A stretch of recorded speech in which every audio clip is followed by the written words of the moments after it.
So we're going to do a studio tour because I know people have been asking questions about what I'm using. Firstly, we will start with this microphone, which is the Audio-Technica 4033. It's a condenser and it's beautiful. Now for day-to-day stuff, I'm using this Shure podcasting mic, and that's what I'm recording the voiceover on now.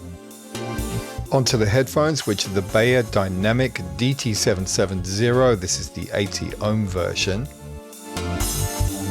Moving down to the computer, this is a Mac 4 Mini with an M4 Pro, and that's with 24 gig of RAM. Then we've got a mouse and a keyboard. And then over here, the Toolbox, which I use for video editing, and it's a great Ableton Live controller. Up here we have the SSL2 Plus audio interface. And then my trusty Genelec 8030As, so they're active speakers. I've been using them for a very long time. And here is my Machine Plus, one of my favorite bits of hardware for making beats and constructing song ideas.